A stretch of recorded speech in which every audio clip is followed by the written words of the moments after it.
मालूम है कि खुद बिना सहारे के चल भी नहीं पाते हैं। एक आदमी उनको सहारा दे के वॉक कराता है। 80-85 साल की उनकी उम्र है, 2 बच्चे हैं। आपने अरविंद जी को गिरफ्तार कर लिया, रात को आप उनको ले गए, परिवार अब घर पे है। जो एक न्यूनतम मानवीयता है वो ये है कि परिवार के जो रिश्तेदार हैं, जो पार्टी के लोग हैं, जो सरकार में मुख्यमंत्री जी के साथ मंत्री थे, वो अरविंद जी की पत्नी से, माता पिता से, बच्चों से मिलके कम से कम ये तो कहेंगे कि माताजी पिताजी हम आपके साथ हैं, आपके साथ हम लोग खड़े हैं। केंद्र सरकार ने इतनी नैतिकता गिरा दी। कल से अरविंद जी के परिवार को किसी से नहीं मिलने दिया जा रहा। क्यों? ताकि ये mental torture, mental harassment, trauma उनको रहे कि देखिए going to jail in this country. क्या तात्पर्य था उनका? वो नहीं चाहते थे कि साधारण लोग जेल चले जाए। क्या वो चाहते थे कि रोड चलता किसी भी आदमी को पुलिस, ईडी या सीबीआई उठा ले? नहीं। उन्होंने एक फहरिस्त जारी की थी कि लालू प्रसाद जैसे व्यक्ति, उन्होंने नाम लिया था रॉबर्ट वाड्रा का, उन्होंने नाम लिया था राहुल गांधी का, लिखा था सोनिया गांधी जी का नाम, यहां तक कि मनमोहन सिंह जी को भी छोड़ा नहीं गया था, प्रणब मुखर्जी तक को छोड़ा नहीं गया था। उन सबके नाम के साथ उन्होंने फहरिस्त जारी की थी कि ये लोग जो भ्रष्टाचार में आकंठ डूबे हुए हैं, आखिर ये जेल क्यों नहीं जा रहे हैं, इनके खिलाफ कार्यवाही क्यों नहीं हो रही है।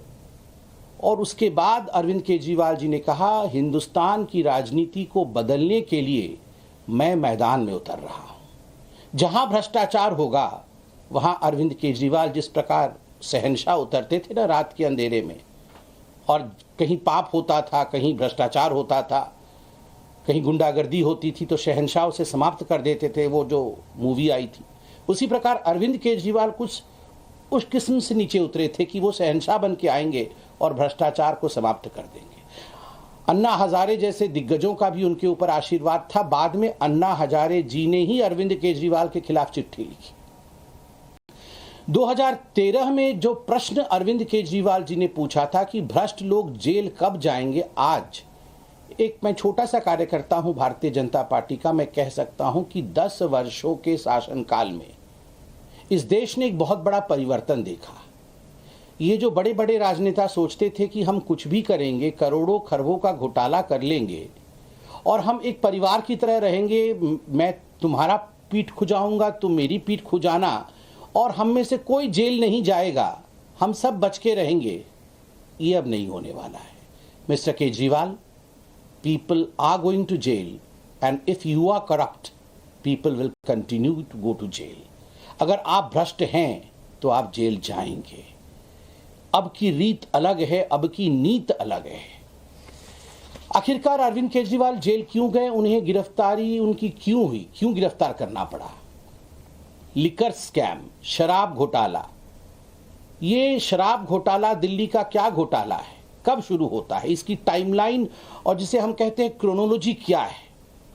नवंबर 2021 में अरविंद केजरीवाल अनाउंस करते हैं कि हम एक न्यू एक्साइज पॉलिसी, अर्थात दिल्ली में एक नया शराब नीति लेकर आएंगे, आबकर नीति लेकर आएंगे, एक्साइज पॉलिसी, जिससे कि जो दिल्ली की एक्सचेकर है, दिल्ली का जो खजाना है, वो करोड़ों रुपए से लबालब हो जाएगा, भर जाएगा और दिल्ली को बहुत लाभ होगा।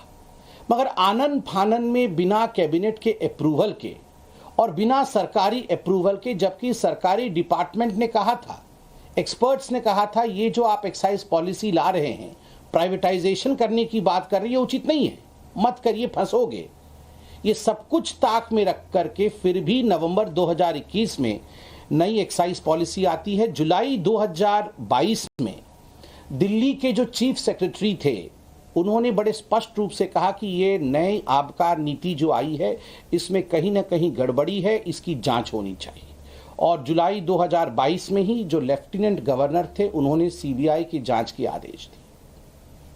जब सीबीआई की जांच की आदेश हुई तो आनन फानन में अरविंद केजरीवाल जी ने इस न्यू एक्साइज पॉलिसी को, शराब नीति को तुरंत वापस ले लिया।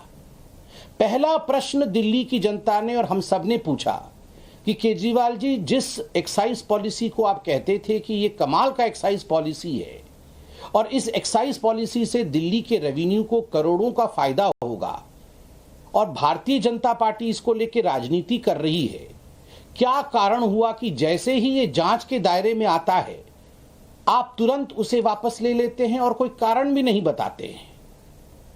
तो आज तक वो कारण नहीं बताया गया, उसे वापस ले लिया गया। 19 अगस्त 2022 को आप याद करिए, पहला सीबीआई रेड होता है मनीष सिसोदिया डिप्टी सीएम के घर में और 22 अगस्त 2022 को ईडी फाइल करती है केस मनी लॉन्ड्रिंग केस में कि बहुत बड़ा घोटाला हुआ है, मनी लॉन्ड्रिंग हुई है, पैसे इकट्ठे किए गए हैं गैर कानूनी तरीके से। कैसे? कार्टेलाइजेशन अलाउ किया गया है। ये शराब कंपनियों का जो एक जत्था बनाया गया है जो आपस में एक दूसरे को कैसे फायदा पहुंचा सकते हैं, इसके लिए एक्साइज पॉलिसी में प्रावधान किया गया। एक्साइज पॉलिसी पहले इन शराब कंपनी जो कि अरविंद केजरीवाल जी के मित्र हैं, अरविंद केजरीवाल जी के दोस्त हैं, उनको पहले लीक कर दी गई, फिर उसको ट्वीक किया गया, उसमें बदलाव लाया गया ताकि शराब कंपनी अपने मन मुताबिक इन कानूनों में बदलाव ला सके। जो ब्लैक लिस्टेड कंपनी होती है उनके लिए कानून में प्रावधान है कि वो इस टेंडरिंग प्रोसेस में अप्लाई नहीं कर सकते हैं। मगर बड़ा दुखद और आश्चर्यजनक विषय है कि न केवल उन्होंने अप्लाई किया अपितु उन्हें इस पूरे ठेके में शामिल किया गया। केवल इतना ही नहीं, आपको जान के आश्चर्य होगा कि ये हर कोई जानता है, वैसे आश्चर्य आजकल होता नहीं है अरविंद केजरीवाल और भ्रष्टाचार के विषय में सुनने से। जो कमीशन इन शराब ठेकेदारों का बढ़ाया गया, पहले ये 5% पे था, 5% कमीशन ठेकेदारों को दिया जाता था, 12% कमीशन कर दिया गया और इसमें बातें सामने आई कि लगभग 6 से 7% कमीशन बैकडोर एंट्री होकर ये ब्लैक मनी के रूप में आम आदमी पार्टी के जो हमारे कार्यकर्ता हैं, बड़े नेता हैं, उनको दिया गया है। करोड़ों रुपए इस माध्यम से दिए गए हैं। इसके लिए दिनेश अरोड़ा जी इत्यादि आपके सामने जो जिन लोगों ने ये किया है वो अप्रूवर भी बने हैं और उनकी स्टेटमेंट आज पब्लिक डोमेन में है। मार्च 2023 में अंततोगत्वा मनीष सिसोदिया की गिरफ्तारी होती है ईडी द्वारा।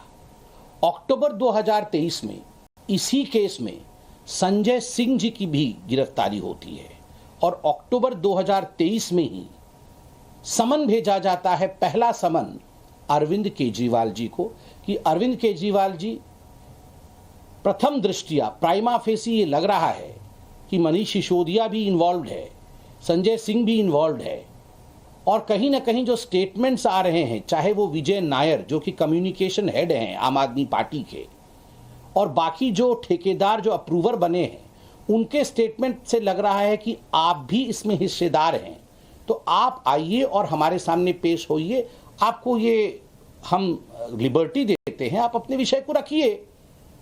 समन नंबर 1 जब अक्टूबर 23 को आया, तब से लेकर अब तक 9 समन आए हैं।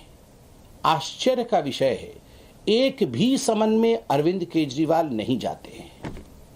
अरविंद केजरीवाल जी की वो सेंस ऑफ एंटाइटलमेंट रहती है और वो बार बार कहते हैं कि ये इलीगल है, ये समन इलीगल है, इस समन के आधार पर मैं प्रस्तुत नहीं होऊंगा। मैं कोई छोटा मोटा व्यक्ति नहीं हूं, मैं मुख्यमंत्री हूं, मैं बहुत बड़ा व्यक्ति हूं, मुझे कैसे समन किया जा सकता है? आज गुरूर टूटा है। इस देश का कानून कहता है चाहे मुख्यमंत्री हो चाहे आम आदमी हो, यदि आपने कानून के मुताबिक काम नहीं किया है, कानून को तोड़ा है और समन किया जाएगा, तो आपको समन का सम्मान करना है, आपको आके प्रस्तुत होना है। अरविंद केजरीवाल नहीं आए, बीच में क्या हुआ आप देखिए। मनीष सिसोदिया और संजय सिंह, इन सारे विषयों को लेकर कई बार, ऐसा कोई कोर्ट हिंदुस्तान में बाकी नहीं है जिन कोर्ट में सुनवाई नहीं हुई इनकी बेल को लेकर और शराब घोटाले के विषय को लेकर। मुझे लगता है हम तो पॉलिटिकल पार्टी के प्रवक्ता हैं, हमारे ऊपर बायसनेस का आरोप लग सकता है कि चलिए आप बीजेपी से प्यार करते हैं, आम आदमी पार्टी आपकी ओपोनेंट है, आप तो बायस्ड बयान देंगे। But the courts are not biased. I have statements of the court in my hand. What does the court say in case of सिसोदिया's bail?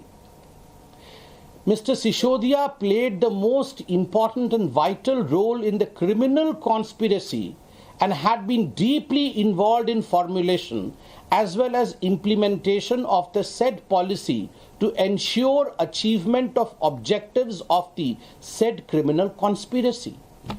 कोर्ट कहती है कि जो सिसोदिया साहब है, एक क्रिमिनल कॉन्स्पिरेसी हुआ दिल्ली की जनता को लूटने का, और इस क्रिमिनल कॉन्स्पिरेसी में सिसोदिया साहब